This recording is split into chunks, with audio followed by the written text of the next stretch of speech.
हम अब बात करने लगे हैं पहले कि आइल्स का पेपर अटेम्प्ट करने से पहले अगर आप कुछ जनरल स्किल्स पे काम करना चाहते हो तो कैसे करना चाहिए, आपके पास स्टेप्स क्या होने चाहिए, what you should be doing.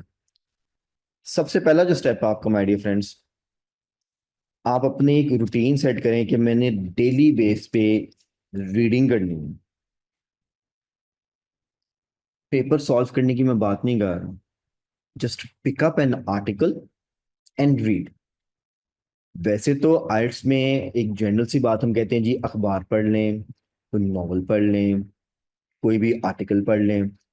But आइल्स के अगर आप कंटेंट को अगर देखेंगे भी तो आइल्स के कंटेंट में ऑलरेडी एक ठीक ठाक वैरायटी है। तो बजाय इसके कि आप बहुत ज्यादा जनरल चीजें पढ़ें, वो मैं एक्स्ट्रा में काउंट करता हूँ। बेहतर है कि आप सिर्फ आइल्स के आर्टिकल्स की रीडिंग कर लें। चाहे वो एकेडमिक आर्टिकल है, चाहे वो जीटी का पेपर है, इससे फर्क नहीं पड़ता। आपने बस एक आर्टिकल निकालना है, आइल्स का कोई भी टेस्ट खोल लें, आर्टिकल निकाल लें और उसको पढ़ लें डेली बेस पे। कम से कम एक आर्टिकल आपने लाजमी पढ़ना है, ये अपनी कह लें कि रूटीन का पार्ट बना लें। I have to read. अब रीड करते हुए आपने किन सब चीजों का ध्यान रखना। यहाँ सब फैक्टर्स कौन से, इसको हम ए कह देते हैं। एक तो आपने अपनी स्पीड को बहुत ज्यादा फोकस करना है, क्योंकि आइल्स टाइम्ड पेपर है।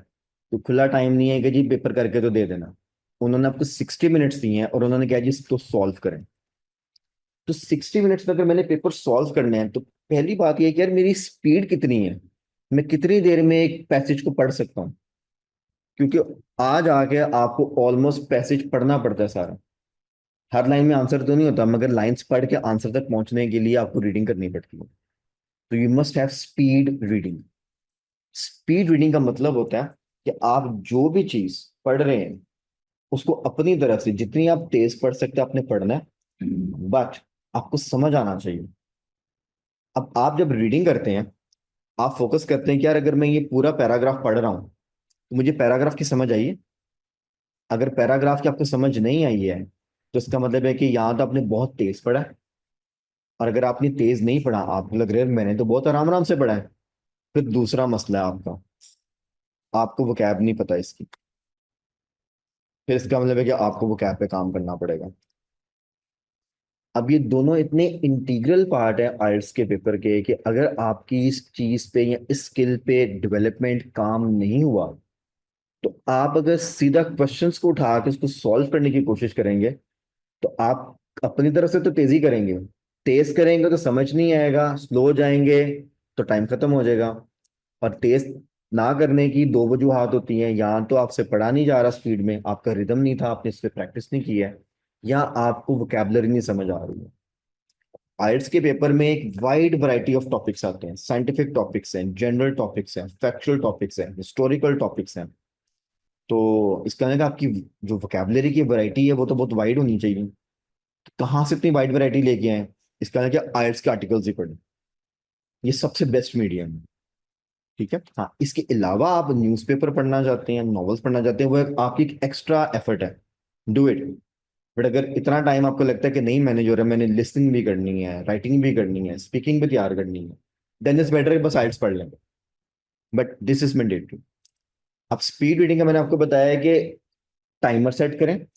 रोज टाइम लगाएं कि यार मैंने आज ये आर्टिकल कितनी देर में पढ़ा है और मुझे कितना समझ आया। उस पेपर के ऊपर वो टाइम लिख लें और डेट डाल लें। अगर आप ये डेली कर रहे हैं, आपको रोज नजर आएगी यार मेरी स्पीड उतनी की उतनी है कि तेज भी हो रही है या मैं स्लो होता जा रहा हूँ। वहां से आपको ये भी नजर आएगी यार इस आर्टिकल में आज मैं बड़ा स्लो हो गया हूँ, कल जो मैंने पढ़ा था उसमें मैं बड़ा तेज था। वहां से आपको आइडेंटिफिकेशन होगी कि कहाँ पे आपकी वोकैबुलरी वीक है, मुझे किस तरह की वोकैब पे काम करने की जरूरत है, ताकि मेरी स्पीड एक जैसी आए, ज्यादा डिफरेंस ना आए। या कौन सी वोकैब है जो मुझे ऑलरेडी इतनी अच्छी आती है कि मैंने आर्टिकल को बहुत तेजी से पढ़ लिया। So, वहां से आपको स्ट्रेंथ और वीकनेस नजर आएगी अपनी, क्या मुझे ऑलरेडी आता है और किस पे मुझे काम करने की जरूरत है। सेम, कोई भी आर्टिकल पढ़ें, उसमें ऑलमोस्ट कुछ वर्ड्स ऐसे जरूर होंगे जिसका मीनिंग आपको बिल्कुल नहीं आता। उसका मीनिंग आपने करना है टाइमर के बाद, मीन स्पीड रीडिंग के बाद। दूसरा, आपने हमेशा जब मीनिंग करना है तो आपने मीनिंग कॉन्टेक्स्ट के हिसाब से करना है, उसका लिटरल मीनिंग नहीं करना। एग्जाम्पल देता हूँ कल वाले वर्ड की। कल एक हम लिस्टिंग जब करे थे, ओरिजिनल का वर्ड आ गया था एक, जब पॉल की बात की थी। ओरिजिनल वर्ड का या ओरिजिनली वर्ड का जो लिटरल मीनिंग है वो तो असली से रिलेटेड है, रियल से, मगर जिस तरह वो फ्रेज में फिट था वो इनिशियल या फर्स्ट को रिप्रेजेंट कर रहा था कि पहली चॉइस क्या थी। इसका मतलब है कि कॉन्टेक्स्ट में मीनिंग वर्ड का चेंज हो जाता है। That is what you need to understand. जब आप उसकी वोकैबुलरी पे काम करेंगे then you need to see यार, अच्छा यहाँ पर इस सेंटेंस में या इस पैराग्राफ में इस वर्ड की सेंस क्या बनेगी। याद रखें कि एग्जाम में कोई डिक्शनरी अवेलेबल नहीं है। अगर आपको वर्ड का कॉन्टेक्स्ट के हिसाब से मीनिंग नहीं आता तो आंसर गलत निकालने के 100% चांसेस हैं, क्योंकि आपको समझ गलत आ जाएगी, कि बहुत जरूरी है। सो दो चीजें, एक तो स्पीड रीडिंग, दूसरा वोकैबुलरी, ये मस्ट है, ये आपका पहला काम है जो आपने डेली बेस पे करना है। इसके बाद आपने क्या करना है, इसके बाद आप जो है ना अपनी एक मेमोरी रिटेनिंग पे थोड़ा सा काम करें।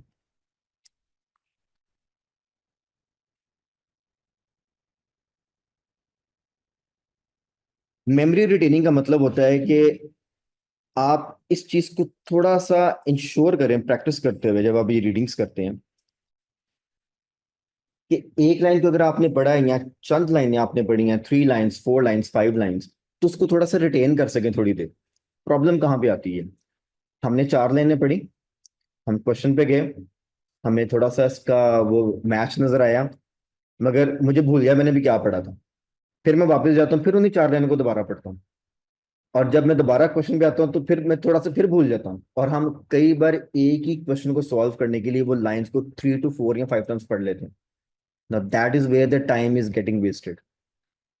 अगर आपने एक स्किल डेवलप किया है कि यार जब मैंने एक चीज पढ़ी है, वो कम से कम कोई 2-4 मिनट तो मेरे जहन में रुकनी चाहिए, ज्यादा देर नहीं, क्योंकि हमने सारा आर्टिकल याद तो करना नहीं है। मगर मैंने जब किसी पर्टिकुलर क्वेश्चन को सॉल्व करना है तो मैं बार बार तो ना पढ़ूं आगे। हाँ, कंप्यूटर बेस्ड पेपर में एक चीज का फायदा ये है कि आपकी स्क्रीन जो है स्प्लिट होती है। एक ही स्क्रीन पे आपको पैसेज नजर आता है और साथ ही आपको क्वेश्चंस नजर आ रहे होते हैं, तो ये चीज मेरा ख्याल है कि बहुत एडवांटेजियस हो गई है। मैनुअल पेपर में क्या होता था कि पैसेज एक पेज पे है, क्वेश्चन दूसरे पेज पे है, वो जो शफलिंग होती थी ना, उससे बहुत ज्यादा टाइम स्टूडेंट का वेस्ट होता था।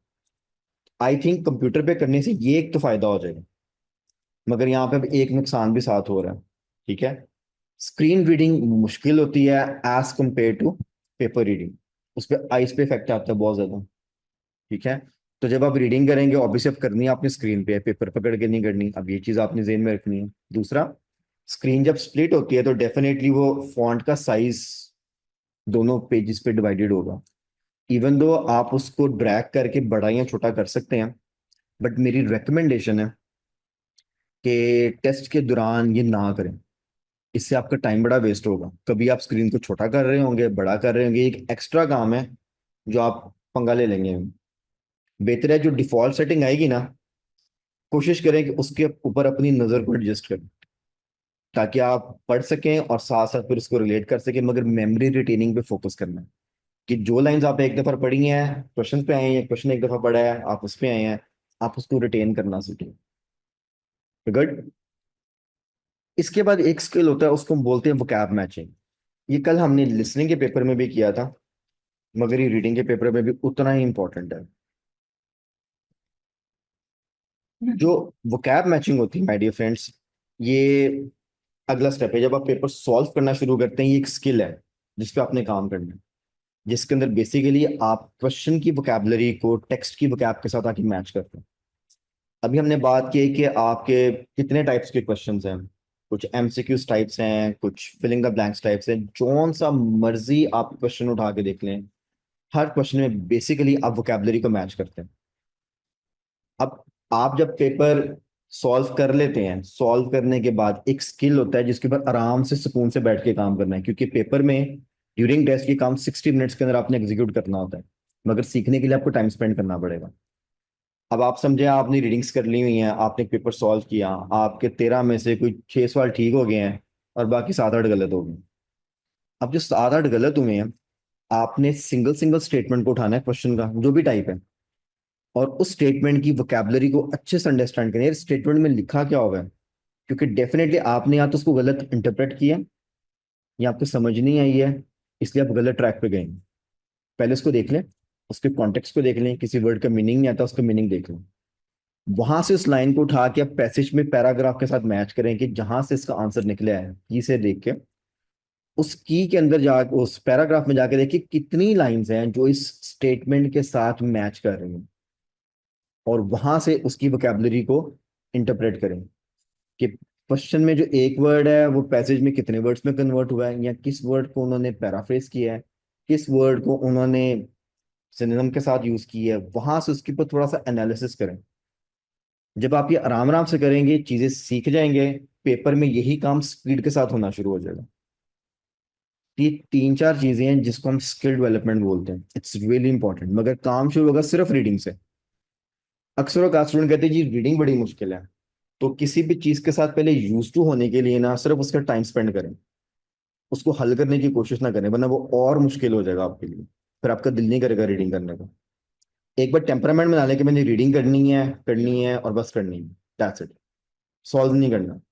2 4 5 दिन के बाद आप देखिए आपका रिदम सेट होगा, यू विल लाइक रीडिंग, आपको रीडिंग अच्छी लगनी शुरू हो जाएगी।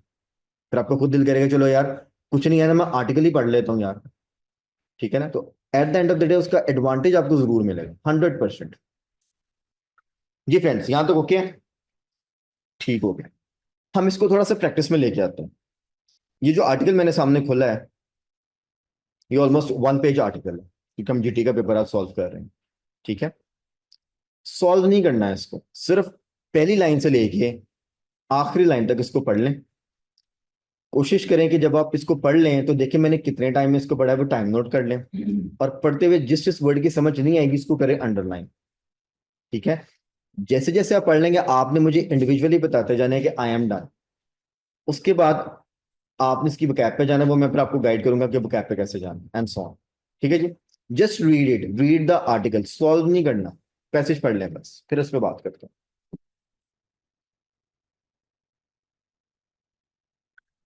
अच्छा, once you are done reading with it, ठीक है, कोशिश किया करें कि टाइम जरूर लिखें, कितनी देर में पढ़ा है, ताकि आपको एक आइडिया हो जाए कि मैं कितनी लेंथ कितनी स्पीड में पढ़ सकता हूँ। और अगर इसमें कोई भी ऐसा वर्ड है जिसका आपको मीनिंग नहीं आता, आपने उसका मीनिंग जो है डिक्शनरी से निकाल के उसके ऊपर लिख लेना। Once we are done with this thing, अब क्योंकि हम इसकी साथ साथ प्रेप भी कर रहे हैं, अब हम इसको सॉल्व करेंगे। आपके पास यहाँ पर जो क्वेश्चंस गिवन है, these are the true false and not given question. अगर आप इसकी क्वेश्चन स्टेटमेंट ऊपर पढ़ें तो यहाँ पे ये लिखा है कि do the following statements agree with the information given in the text. इसका मतलब है कि फैक्चुअल क्वेश्चंस है, आपने बस फैक्ट्स बेस पे बात करनी है। ट्रू फॉल्स करने की एक सिंपल सी ट्रिक है, बजाय इसके कि तीनों ऑप्शंस को इकट्ठा अप्लाई करें, आप सिर्फ एक ही ऑप्शन को हर स्टेटमेंट पे अप्लाई कर दिया करें। मींस आप स्टार्ट करने से पहले अगर एज्यूम कर लें कि यार ये सारी स्टेटमेंट्स ट्रू हैं, एज्यूम कर लेते हैं हम, तो ट्रू को आइडेंटिफाई करना या उसको समझना सबसे ज्यादा आसान होता है। स्टूडेंट्स कंफ्यूज फॉल्स और नॉट गिवन में होते हैं। क्यों? क्योंकि ट्रू वाली स्टेटमेंट लिखी होगी, वो मैच हो जाती है। अगर मैं ज्यूम करती हूँ सारे ट्रू हैं, तो फिर इसका मतलब कि इस स्टेटमेंट में जो भी लिखा है वो पैसेज में भी लिखा होना चाहिए। गुड। अब इसमें से सारी की सारी स्टेटमेंट एज इट इज तो नहीं लिखी होगी, इसके अंदर से कुछ वर्ड्स उन्होंने पैराफ्रेज किए हैं, कुछ उन्होंने चेंज किए हुए हैं। तो क्योंकि हम जीटी का पेपर कर रहे थे, इसमें जरा पैराफ्रेजिंग थोड़ी सी लोअर लेवल पे थी, जरा आसानी से समझ आ जाती है। करना हमने ये है, एज्यूम कर लिया कि सारे ट्रू हैं, आपने बस अपने आप को प्रूव करने का अगर ये लिखा है तो उसको ट्रू कर देना है। अगर इस पूरी स्टेटमेंट में से कोई भी वर्ड मिसिंग है, जिसका जिक्र नहीं है टेक्स्ट के अंदर, या कोई फ्रेज मिसिंग है, तो वो नॉट गिवन होगा। और अगर मिसिंग भी नहीं है, ट्रू भी नहीं है, तो इसमें कोई ना कोई ऐसा वर्ड या फ्रेज होगा जो कि कॉन्ट्राडिक्ट होगा। अभी क्योंकि आर्टिकल आपने सारा पढ़ा है, I will give you time, आपने ये सारे क्वेश्चंस अपने आप से अटेम्प्ट करने हैं, just give it a try. ठीक है, ट्रू है तो ट्रू लगा दें, फॉल्स हो तो फॉल्स लगा दें, नॉट गिवन है तो नॉट गिवन लगा दें। जब आप कर लेंगे तो फिर हम इसको दोबारा मिलके करेंगे। ठीक है जी, अब आपको मैं टाइम करूंगा यहाँ पे। अब हम इसको करेंगे मैक्सिमम 5 मिनट्स के अंदर, नो मोर देन 5 मिनट्स। आपके पास 5 मिनट है ये 7 क्वेश्चंस करने के लिए।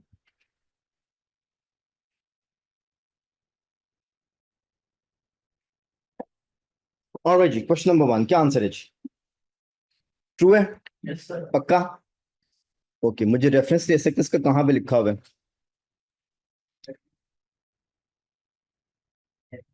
सेकंड क्या? Yes sir. Second paragraph. Okay, पहले क्वेश्चन पढ़ लेते हैं। क्वेश्चन सेज जी, dry cleaners are generally responsible for items left with them even if there's a sign saying the opposite. इसका जरा कीवर्ड पे थोड़ी सी बात कर लेते हैं। इसका जो है ना कीवर्ड ऑटो बना हुआ है, क्योंकि इसके अंदर उन्होंने ऑलरेडी कॉमा प्लेस किया हुआ है। सो आई प्रेफर जब भी कॉमा प्लेस होता है तो कॉमा के बाद से लेके एक स्टेटमेंट ले लिया करें, और कॉमा से पहले एक स्टेटमेंट ले लिया करें। एक कंप्लीट कीवर्ड बना हुआ है। अगर आपको मुश्किल हो रही है फ्रेज को अंडरस्टैंड करने में, तो इसको थोड़ा सा और डिवाइड कर लें। जैसे dry cleaners are generally responsible, यहां तक बेशक एक ले लें। किस चीज के लिए रिस्पॉन्सिबल है? For items left with them. So एक बड़ा कॉमन सा एक सिनेरियो है, आपने भी बहुत दफा ड्राई क्लीनिंग करवाई होगी, तो आप अपनी एक पर्सनल आइटम कोई भी उनको साफ करने के लिए दे देते हैं। तो बेसिकली आइटम आपकी है, कुछ चीजें बहुत एक्सपेंसिव भी होती हैं। आगे स्टेटमेंट कह रहे हैं जी, even if there a sign saying the opposite. Sense ये बन गई है कि अगर उन्होंने लिख के भी लगाया ना कि जी हमारी कोई जिम्मेदारी नहीं है, तो तब भी जिम्मेदारी उनकी। स्टेटमेंट ही कह रही। ठीक है जी सर, अब बताएं रेफरेंस कहाँ पे?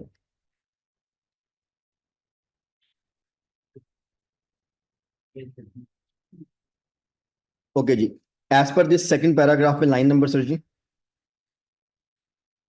फर्स्ट लाइन सही।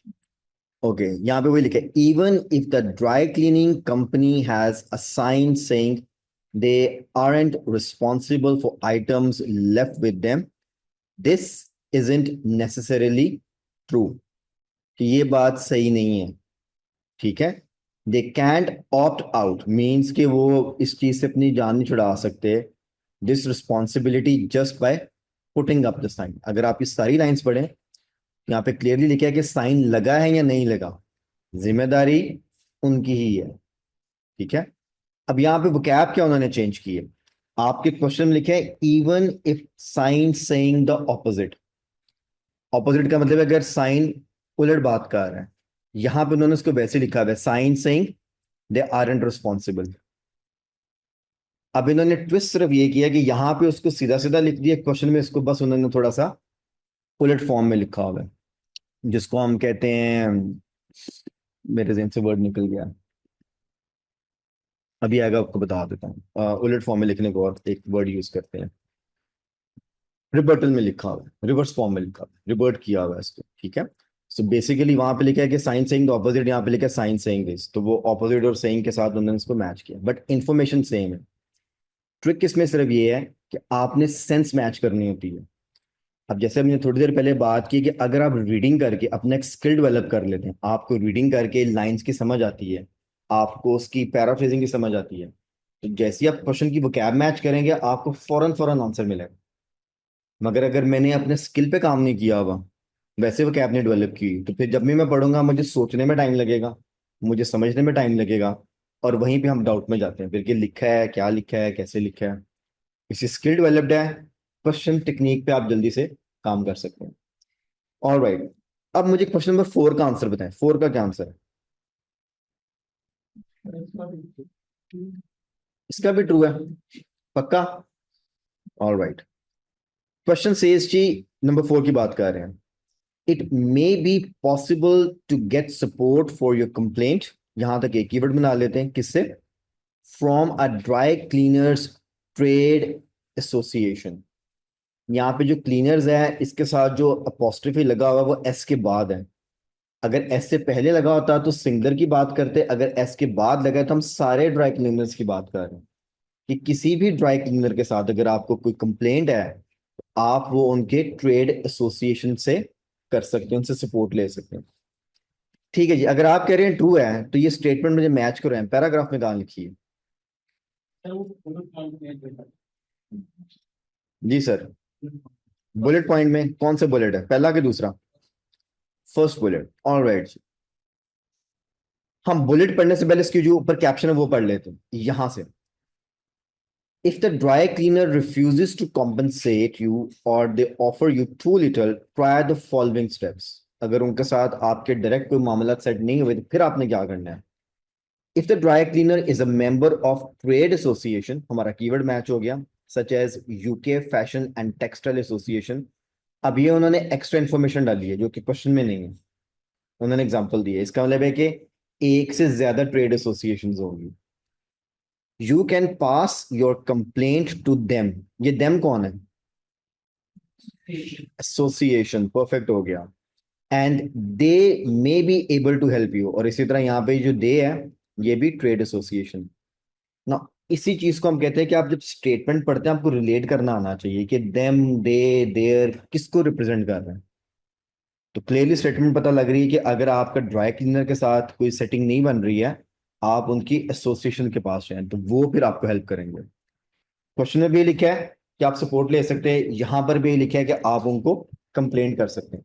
अब इस पूरे में सपोर्ट का वर्ड नहीं लिखा, वो कैसे अंडरस्टैंडिंग होगी? क्वेश्चन में तो लिखा है यू कैन गेट सपोर्ट।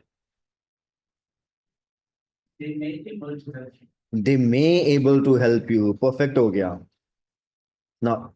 इसको हम बोलते हैं वोकैब मैचिंग। कि आपको समझ आ रहा है कि एक स्टेटमेंट में कौन सी बात लिखी है और पैसेज में क्या लिखा हुआ है जिसकी सेंस सेम बन रही है। सो अगर आपको चीजें समझ आनी शुरू हो जाती हैं, we are good to go. अगर आपका आंसर गलत है तो इन चीजों पे काम करना है, यार मुझे क्यों नहीं समझ आई, या कैसे वोकैब मैच होगी। ठीक है, तो फिर सपोर्ट को डालें डिक्शनरी में, उसका सिनोनिम देखें। हेल्प को डालें डिक्शनरी में, सिनोनिम देखें, तो आपको कहीं ना कहीं बातें मैच होती नजर आएंगी। ओके, ऐसे सेंस बन रही है। Then slowly slowly you elevate. Perfect हो गया। क्वेश्चन नंबर 7 का बताएं क्या आंसर है?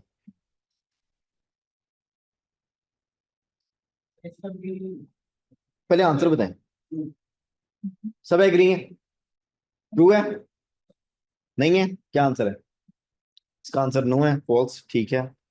और जी, और किसने ट्रू के अलावा कुछ लगाया नंबर 7 को? पीछे जो भाई बैठे हैं सब, सबने ट्रू लगाया है। ठीक है, ट्रू इसका करेक्ट आंसर। ठीक है, अब इसको सॉर्ट आउट करते हैं कैसे। क्वेश्चन मैं ब्रेक करता हूँ, फिर रेफरेंस आपने दे दें। क्वेश्चन सेज जी, if an item was lost और डैमेज्ड 9 मंथ्स अगो। ठीक है, 9 महीने हो गए हैं आपकी, यहाँ तो चीज खराब हो गई है या गुम हो गई है। You can still take the dry cleaner to court. आप फिर भी ड्राई क्लीनर को कोर्ट में बुला सकते हैं, केस कर सकते हैं उनके ऊपर। जी सर, जी बताएं कहाँ लिखा है, इसका रेफरेंस किधर है? लास्ट लाइन में। ठीक है, आपने पढ़ना है ये पैराग्राफ ताकि हम आपको समझा सकें। आप ही पढ़ें। If you have tried. If you have tried the option that above and are still unhappy with the problem, you could take your case to court. बस यहीं पे रुके। If you have tried the options above and are still unhappy with the outcome, जो भी options ऊपर हमने पढ़ी हैं, और आपको अभी भी अपने काम के या अपने प्रॉब्लम के बारे में तसल्ली नहीं मिल रही, फिर आप क्या करेंगे? आप कोर्ट चले जाएं। अगली लाइन पढ़े सर जी। There is a big part in the court. बस इधर ही रुके। अगर आपने कोर्ट जाना है ना, तो फिर कोर्ट केस तभी आपका एक्सेप्ट करेगा जब आपने उस टाइम लिमिट के अंदर कोर्ट को अप्रोच किया होगा। अब यहां पर ये लगा हुआ है डैश, इसका मतलब कि अजाफी इंफॉर्मेशन है, वो टाइम लिमिट के बारे में बात है। जी सर, आप आगे पढ़े फ्रॉम से। So when you put the item to the dry cleaner, you have up to 6 months. Exactly. जिस दिन आपने अपनी आइटम ड्राई क्लीनर को दी थी, आपने कोई ना कोई रसीद तो ली होगी कि ये ड्राई क्लीन कर दें। उस डेट से लेके अगले 6 साल तक, इस टाइम के अंदर अंदर आप कोर्ट के अंदर ड्राई क्लीनर को लेके जा सकते हैं। क्वेश्चन कह रहा है कि जी आपकी आइटम को गुमे हुए 9 महीने हुए हैं, तो आप उसको कोर्ट लेके जा सकते हैं एज पर दिस 100%। क्योंकि फर्ज कर लें, आज का डेट है हमारे पास 9 है कि 10 है? आज 9 अप्रैल 2025 है। तो अगर आप यहां से अगले 6 साल काउंट करें, तो अगर आपने आज आइटम सबमिट की है और वो डैमेज हो जाती है, तो अगले 6 साल के अंदर अंदर आप किसी टाइम भी उनको कोर्ट लेके जा सकते हैं। कोर्ट आपका केस एक्सेप्ट करेगी। ओके हो गया? ओके, हमने 3 क्वेश्चंस किए हैं, और ये मैंने तीनों आपसे सिर्फ वही करवाए थे जो ट्रू हैं, ताकि हमें समझ आ जाए कि ट्रू क्यों है। Question number 1, 4 and 7। इसके अंदर हमने सीखा ये है कि जब भी किसी स्टेटमेंट को हम ट्रू करते हैं, जो स्टेटमेंट क्वेश्चन में लिखी होती है वो स्टेटमेंट इन टोटलिटी मींस की पूरी statement sense wise, word wise नहीं, मैच होती है पैसेज की किसी इंफॉर्मेशन के साथ। जैसे यहाँ पे 9 मंथ्स है, 9 मंथ्स का तो कहीं जिक्र नहीं है, 6 साल का जिक्र है, मगर 9 मंथ्स 6 साल के टाइम पीरियड के अंदर फॉल कर रहे हैं। करेक्ट है। यहाँ पर सपोर्ट लिखा हुआ है, वहां पे सपोर्ट का वर्ड तो नहीं लिखा था, मगर वहां पे हमें इसका ऑल्टरनेटिव वर्ड मिल गया था हेल्प, हमने इसको करेक्ट कर दिया। यहाँ पे लिखा है सेइंग द ऑपोजिट, हालांकि वहां पे लिखा था साइन सेइंग दिस, हमने इसको सेंस वाइज मैच किया। तो किसी भी स्टेटमेंट को ट्रू करने के लिए शर्त यह है कि पूरी की पूरी statement sense wise, meaning wise match होनी चाहिए। Exactly, statement is true. We good? Alright, अब मुझे बताएं क्वेश्चन नंबर 2 का क्या आंसर है।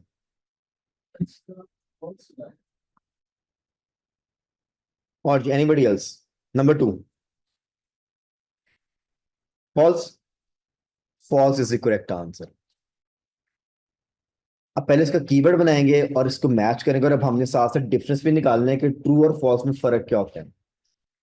स्टेटमेंट दिखाई रही है जी, if the dry cleaner loses an item belonging to you. Again इसमें एक कॉमा लगा हुआ है, हम सीधा सीधा कीवर्ड बना लेते हैं। अगर ड्राई क्लीनर से आपकी चीज गुम हो गई है, they should give you enough money to buy a completely new one. तो फिर वो आपको नई चीज खरीदने की, उसी तरह की नई चीज खरीदने के पैसे पे करेंगे। ठीक है, ये स्टेटमेंट करिए। अब हमने जाना है इसके मैचिंग के ऊपर। आपने क्या फॉल्स है, मुझे रेफरेंस दीजिए कहाँ पे आंसर है इसका, कौन से पैराग्राफ में। ऑलराइट, हम पैसेज पे चलते हैं। थर्ड पैराग्राफ में आ गए। हाँ जी, पूरा पैराग्राफ है क्योंकि स्पेसिफिक लाइन है पूरा। चलें, I read it. As soon as you realise there is a problem, contact them and explain the situation. They might offer you compensation. अब यहां पर ये जो दे हैं ये एक्चुअली ड्राई क्लीनर है, क्योंकि अगर जब आप इसको शुरू से पढ़ते हैं तो समझ आ रही है कि ड्राई क्लीनर्स के साथ बात हो रही है। तो दे might offer you compensation straight away. ठीक है, प्रॉब्लम अब यहां पर कोई भी हो सकती है। आपका कोई कपड़ा फट गया है, चल गया है, उनसे गुम हो गया है। क्वेश्चन में लिखा है लूजिंग एन आइटम, तो ये losing an item is a problem, ये अब इसके साथ पैराफ्रेज्ड है। ठीक है, यहाँ पे लिखा है जी वो आपको स्ट्रेट अवे कॉम्पनसेशन देंगे, तो यहाँ पे हमारा कीवर्ड तो मैच नहीं हो रहा। कितनी देंगे एक्चुअली ये बात हो रही। इफ दे डोंट, ये दे फिर यहाँ पे ड्राई क्लीनर्स है, you should ask them to either cover the cost of repairing the item or to pay for a replacement if it can't be repaired। ये रेफरेंस ठीक है? मुझे तो नहीं लग रहा।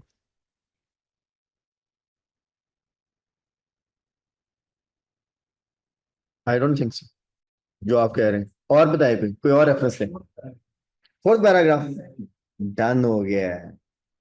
क्योंकि देखिए, अगर यहाँ पे देखिए इस पूरे पैराग्राफ में आप समझ रहे हैं इस चीज को, इस पूरे पैराग्राफ में ये तो बताया ही नहीं है कि कितने पैसे देने। क्वेश्चन में है कि इतने पैसे दें कि आप नई आइटम खरीद लें, अमाउंट पे बात हो रही है। अगर आप इसको फॉल्स करें तो इसमें लिखा होगा कि उतने पैसे नहीं मिलेंगे। अगर मैं यहां से आंसर निकालूंगा फिर तो नॉट गिवन चला जाएगा। यहां पर कॉम्पेंसेशन की बात हो रही है, रिपेयरिंग की बात हो रही है, मगर कितने पैसे मिलेंगे, कितनी कॉम्पेंसेशन मिलेगी, तो बात ही नहीं हुई है, वो तो मिसिंग है। फोर्थ पैराग्राफ की फर्स्ट लाइन से पढ़ते हैं। If they have to pay the cost of replacing a damaged or lost item। लीजिए, अब हमारा कीवर्ड ज्यादा अच्छा मैच हो गया है। डैमेज है या लॉस्ट है, प्रॉब्लम आ गई। और अगर उन्होंने आपको पैसे पे करने हैं तो the maximum they are obliged to offer you is the value of the item when it was left with them, not what it would cost to replace as new। अभी बड़ा लंबा सेंटेंस लिखा, इसको हम ब्रेक करके पढ़ते हैं। Let's suppose हमारी इंग्लिश थोड़ी सी वीक है, हम जब इसको रीड करेंगे तो ये चीजें आपने अंडरस्टैंड करनी है कि सेंटेंस लंबा है तो मुझे समझ आती है कि नहीं आती है। इसको दोबारा ब्रेक करते हैं। अगर वो मान जाते कि पैसे पे करने हैं, खराब हो गई है, डैमेज हो गई है, लॉस्ट हो गई है, तो वो आपको उतने पैसे पे करेंगे खुशी से जितनी उसकी वैल्यू थी जब आइटम आपने उनको दी थी ड्राई क्लीन करने के लिए। अब आपने कोट 6 साल पहले खरीदा था, तो 6 साल पहले तो वो कोई और कॉस्ट होगा। अब आपने उसको 6 ईयर्स यूज कर लिया, आज आपने उनको दिया ड्राई क्लीन करने के लिए, गंदा था और वो उनसे खराब हो गया। अब आप उनसे कहेंगे जी नया लेके दें, तो वो कहेंगे जी आपने जो हमें दिया था वो तो यूज्ड में था, आपने कौन सा नया दिया था। यहाँ पे लिखा है कि जब आपने उनको दी थी उस वक्त उसकी जो वैल्यू थी उतना वो पे करेंगे, ना कि इतने पैसे कि आप नया खरीद लें। आपका क्वेश्चन स्टेटमेंट कह रहा है कि जी आपको उतनी कॉम्पनसेशन मिलेगी कि आप नई आइटम खरीद लें। अब देखिए अमाउंट का जिक्र नहीं हो रहा, सेंस वाइज आ रही है। They should give you enough money to buy a completely new one. जबकि वहां पे लिखा है कि जो उसकी उस वक्त प्राइस वैल्यू थी उसके मुताबिक आपको पेमेंट मिलेगी। कॉन्ट्राडिक्शन कहां पे है? के पास डायरेक्ट इस एग्जैक्टली exactly, इस वर्ड के साथ कॉन्ट्राडिक्शन है। जो कंप्लीटली न्यू वन है ये नहीं मिलेगा, आपको उतने ही पैसे मिलेंगे जितनी उस आइटम की वैल्यू थी। तो बेसिकली ये जो बात हमने यहां पे की है ना कि सेम वैल्यू, यहां पर कॉन्ट्राडिक्ट हो रहा है, यहां पे कॉन्ट्राडिक्ट हो रहा है। ठीक है, अगर आप इसको साथ जोड़ लेंगे तो फिर मजीद आपको क्लियर हो जाएगा कि इतने पैसे नहीं मिलेंगे कि नया खरीद लो। ये दो लाइंस कॉन्ट्राडिक्शन में जा रही हैं। उतने मिलेंगे जितनी उसकी वैल्यू थी जब आपने ड्राई क्लीनर को आइटम दी थी। तो ये इन तीन लाइंस में जाके रेफरेंस मिलेगा। अब यहां से हमने दो चीजें सीखी हैं। कभी कभी almost same kind of information दो जगह पे होती है। जैसे यहां से कॉम्पनसेशन की बात स्टार्ट हो रही है, इसलिए आपने जो कीवर्ड मार्किंग है, जो वोकैब मैचिंग है, उस पर अच्छे से काम करना है। अगर आपने वोकैब मैचिंग पे काम नहीं किया हुआ, तो अगर आप इस पैराग्राफ को मैच करके फॉल्स लगा रहे हैं, फिर तो 100% क्लियर है कि आपको वोकैब की थोड़ी सी अंडरस्टैंडिंग के ऊपर काम करना है। और अगर आपने इस पैराग्राफ थर्ड से आंसर निकाला तो वो नॉट गिवन निकलना चाहिए था, क्योंकि जिक्र ही नहीं है कंप्लीट इंफॉर्मेशन का। किसी भी इंफॉर्मेशन को फॉल्स करने के लिए पहली शर्त यह है कि जो बात स्टेटमेंट में लिखी वो यहाँ पे लिखी होगी। लॉस्ट आइटम की बात हो रही है, न्यू की बात हो रही है, और कितने पैसे मिलेंगे इसकी बात हो रही है। तो यहाँ पे स्ट्रेट में हमें कॉन्ट्रडिक्शन नजर आ रहा है, that's why statement is false. Alright जी, क्वेश्चन नंबर 3, इसका क्या आंसर है?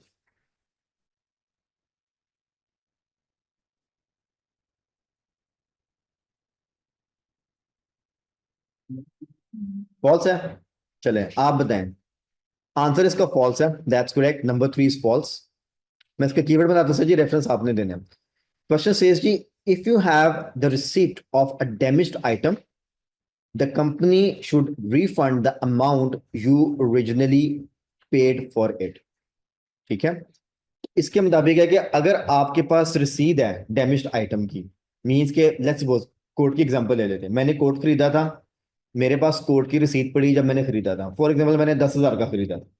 ठीक है, और मैं कंपनी को जाकर रसीद दे देता हूँ कि जी देखिए मैंने तो 10,000 का खरीदा था, आपने मेरा कोट घुमा दिया है या आपने उसको डैमेज कर दिया।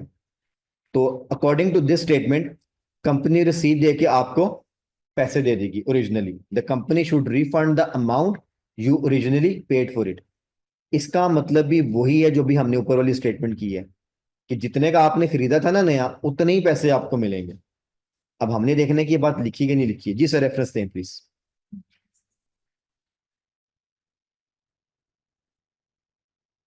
Same paragraph, fourth one, perfect. और जहां से हमने छोड़ा था वहीं से आगे बढ़ेंगे। यहां से पढ़े, you will probably be asked to provide evidence of how much it originally cost. अगर आप उनसे कहते हैं जी मुझे पैसे दें आप, और अब आपकी बातचीत शुरू होती है, तो बात तो स्टार्ट होगी जी आइटम की एक्चुअली वैल्यू कितनी थी। तो हो सकता है ड्राई क्लीनर्स आपसे कहें जी रसीद है आपके पास जब आपने खरीदा था। हमारा यहाँ पे मैच हो गया कीवर्ड। क्वेश्चन नंबर 3 में लिखा है जी, if you have the receipt for a damaged item the company should. अब if you have a receipt, ये उसके साथ मैच हो रहा है, you will probably be asked to provide evidence. आगे लिखा है जी फॉर एग्जांपल द रिसीट। अगली लाइन में लिखा है जी, the dry cleaner can then offer you a reduced amount depending on the condition of the item. You will have to negotiate the cost with. इसका मतलब है कि अगर 10,000 का कोट खरीदा था और वो आपने 3-4 साल यूज भी कर लिया है, तो उसकी वो यूज की वैल्यू माइनस करके कहेंगे अच्छा यार जब आपने लिया था उसके हिसाब से तो कोट की वैल्यू फिर होगी 5,000। डैमेज हो गया हमसे, कोई नहीं, आप हमसे 5,000 ले लो। इसका ना कि वो फुल अमाउंट नहीं रिफंड करेंगे, उसके हिसाब से उसकी डेप्रिसिएशन काउंट करेंगे। डेप्रिसिएशन का वर्ड का मीनिंग होता है कि जब आप कोई भी फिजिकल आइटम खरीदते हैं, वक्त के साथ साथ उसका वेयर एंड टेयर होता है तो उसकी वैल्यू डाउन हो जाती है। ठीक है, जो बिजनेस के स्टूडेंट्स हैं ये डेप्रिसिएशन का वर्ड उन्होंने बड़ा कॉमन सा वर्ड सुना होगा। ठीक है, आपने कभी सुना है जैसे शोरूम से आप नई गाड़ी खरीदें, आपने शोरूम से गाड़ी बाहर निकाली है ना, गाड़ी की 10-15 हज़ार वैल्यू नीचे चली जाती। क्यों? क्योंकि अब वो ब्रांड न्यू से एकदम यूज में आ गई, इवन तो अभी सिर्फ कमरे से बाहर आई है, उसकी वैल्यू डाउन हो जाती। इट इज डेप्रिसिएशन, क्योंकि वो यूज्ड आइटम हो गई। Making sense? इस तरह उसको वो रिड्यूस कर रहे हैं। अब क्वेश्चन के मुताबिक ये स्ट्रेट अवे कॉन्ट्राडिक्ट है। क्वेश्चन में लिखा है जी रसीद लेके आए, जितने की आइटम थे उतने पैसे ले जाए, जबकि यहां पे लिखा है कि रसीद लेके आए, रसीद को दे के वो आपको रिड्यूस्ड अमाउंट ऑफर करेंगे। कॉन्ट्राडिक्शन कहां पे है? रिड्यूस्ड अमाउंट पे, ओरिजिनल अमाउंट पे नहीं। तो रसीद एविडेंस होगा कि कितने पैसे देने। अगेन पूरी स्टेटमेंट में कोई ना कोई ऐसा वर्ड या फ्रेज होगा जो कि आपका कॉन्ट्राडिक्ट कर जाएगा, तो और आपकी स्टेटमेंट फॉल्स में चली जाएगी। तो ट्रू और फॉल्स में अब फर्क ये है, हमने अब ये 3-4 सवाल किए हैं। कोई भी क्वेश्चन ट्रू तब होता है जब ये सारी बात मैच हो जाए सेंस वाइज। कोई भी क्वेश्चन फॉल्स तब होता है बात मैच होनी चाहिए मगर उसमें कोई ना कोई चीज कॉन्ट्राडिक्ट होनी चाहिए। जैसे यहाँ पे ओरिजिनली पेड फॉर इट, यहाँ पे कंप्लीटली न्यू वन, ये सारी बातें कॉन्ट्राडिक्ट हो रही मगर बात मैच हो रही है। क्वेश्चन नंबर 5, आंसर इसका फॉल्स है। रेफरेंस आपने मुझे बताना है, इसका रेफरेंस किधर है? सेकंड बुलेट में। ठीक है, जो हमारे पास ऑप्शंस अवेलेबल है सेकंड बुलेट में जाएं, तो यहां पे लिखा है जी, you could get an independent organisation to look at your issue and produce a report, but this could be expensive. अगर आप किसी थर्ड पार्टी को कहते हैं जी इन्वेस्टिगेट करे तो अकॉर्डिंग टू टैक्स 100 पाउंड लगेंगे, जबकि हमारे क्वेश्चन लिखा है कि वो फ्री करेंगे। तो ये तो कॉन्ट्राडिक्ट हो गया। इसका मतलब क्या, थर्ड पार्टी आपकी इन्वेस्टिगेशन कर सकती है मगर वो फ्री नहीं होगी। तो ये स्ट्रेट अवे फ्री और कॉस्ट पे आपको कॉन्ट्राडिक्शन है। मगर क्या आप करवा सकते हैं? बिल्कुल करवा सकते हैं, और इंडिपेंडेंट ऑर्गेनाइजेशन से करवा सकते हैं। इसमें एक ही क्वेश्चन नॉट गिवन है, 6वां। अब हम नॉट गिवन को अंडरस्टैंड करते हैं, क्योंकि हमने अब ट्रू और फॉल्स की अंडरस्टैंडिंग ली है कि ट्रू हो या फॉल्स हो सारी बात मैच होनी चाहिए A to Z। ट्रू में सारी बात सेम हो जाएगी, फॉल्स में कॉन्ट्राडिक्ट हो जाएगी। नॉट गिवन में क्या होता है? Question number 6 says ji, most people take a case about a dry cleaning company to court, are satisfied with the outcome. According to this, जितने भी लोग कोर्ट में केस ले जाते हैं ड्राई क्लीनिंग की कंपनी के हवाले से, वो सारे सेटिस्फाइड हैं। अब मुझे बताएं कोर्ट का जिक्र है टेक्स्ट में? ठीक है, हम जरा टिक मार्क लगा लेते हैं। कोर्ट का जिक्र है, ड्राई क्लीनिंग कंपनी का जिक्र है, ठीक है, लोगों का जिक्र है। हमने जितनी भी पढ़ी है केस टेक्स्ट पढ़ा है उसमें ये सेंस है कि कोई भी शख्स, कोई भी क्लाइंट ड्राई क्लीनिंग कंपनी को कोर्ट में लेके जा सकता है, ये पढ़ा है हमने। इसका लेके यहां से लेके यहां तक जो सेंस है ना, वो एग्जैक्टली सेम है। हमारे वर्ड्स भी मैच हो रहे हैं, सेंस भी सेम है यहां तक। मगर जितने लोग भी आज तक कोर्ट गए हैं वो सारे के सारे सेटिस्फाइड हैं जो कोर्ट ने फैसला किया। ये जो चीज है ना, इसका जिक्र नहीं कि कितने केस कोर्ट में गए, कितने ड्राई क्लीनिंग वालों ने जीते, कितने क्लाइंट्स ने जीते, कितने लोग खुश हुए, कितने ना खुश हुए, इसकी तो रिपोर्ट ही नहीं है। नॉट गिवन की सबसे बड़ी कंडीशन यही है कि उसमें से आधी बात मैच हो रही होती है, कुछ पोर्शन जो है स्टेटमेंट का, कभी एक वर्ड कभी एक फ्रेज, वो मिसिंग होता है। स्टूडेंट को लगता है कि यार ये तो लिखा हुआ है तो ये नॉट गिवन कैसे होगा? भाई पूरी बात तो नहीं ना लिखी हुई है। अब मैं इसको सम अप करने को, इसी को आपने समझना है। That is base line of the true false questions. किसी भी स्टेटमेंट को जब आप ट्रू या फॉल्स करते हैं, उसकी शर्त ही ये है कि वो बात 100% लिखी होनी चाहिए, A to Z। Question number 1 और 2, अगर मैं इसकी एग्जांपल लूं, हमने 1 को ट्रू किया, ये सारी बात लिखी हुई है, और क्वेश्चन नंबर 2 में हमने इसको फॉल्स किया, ये भी सारी बात लिखी है, इसमें से मिसिंग नहीं है। मगर नॉट गिवन की शर्त यह है कि इसमें हमेशा कोई ना कोई बात मिसिंग होती है। तो इसलिए अगर आप एक स्टेटमेंट को मैच करते हैं और वो बात मैच ही नहीं हो रही है, वो स्ट्रेट अवे नॉट गिवन हो जाता है। और जब वो मैच हो जाती है, तब हमने सिर्फ ये देखना होता है कि कोई बात कॉन्ट्राडिक्ट तो नहीं हो रही है। अगर कॉन्ट्राडिक्ट हो रही तो वो फॉल्स होगी, अगर नहीं हो रही है तो वो बाय डिफॉल्ट ट्रू हो जाएगा। इसलिए अगर आप सिर्फ ट्रू को फाइंड करने की कोशिश करें कि ट्रू है कि नहीं है, तो फॉल्स वाली भी ऑटोमेटिकली निकलेगी क्योंकि वो कॉन्ट्राडिक्ट हो रही होगी, और नॉट गिवन भी ऑटोमेटिकली निकलेगी क्योंकि बात ही मैच नहीं होगी। तो आपको एक ही तरीके से तीनों स्टेटमेंट्स का पता लग जाएगा। So just try to match कि ट्रू है कि नहीं, बाकी फॉल्स और नॉट गिवन ऑटो पे। फाइनल टिप, आपके सारे क्वेश्चन सिक्वेंशियल ऑर्डर में होते हैं। मैंने दरमियान दरमियान में से इसलिए करवाए हैं क्योंकि मैं पहले ट्रू की बेस बनाना चाह रहा था, फिर फॉल्स के, फिर नॉट गिवन की, ताकि आपको एक बार समझ आ जाए कि ट्रू क्यों होता है, फॉल्स क्यों होता है, नॉट गिवन क्यों होता है।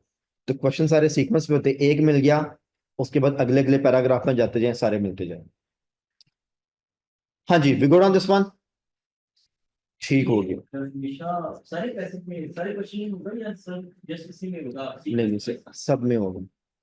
ट्रू फॉल्स वाले क्वेश्चन हमेशा सीक्वेंस में होते हैं। आइट्स के अंदर रीडिंग के पेपर में सारे क्वेश्चन सिक्वेंशियल ऑर्डर में होते हैं, सिर्फ और सिर्फ मैचिंग को छोड़। हाँ, सारे मैचिंग, सारे सीक्वेंस में होते हैं, चाहे ट्रू फॉल्स आए, चाहे शॉर्ट क्वेश्चंस आए, फिलिंग द ब्लैंक्स आए, एमसीक्यूज आए, कुछ भी आ जाए, मैचिंग को छोड़ के।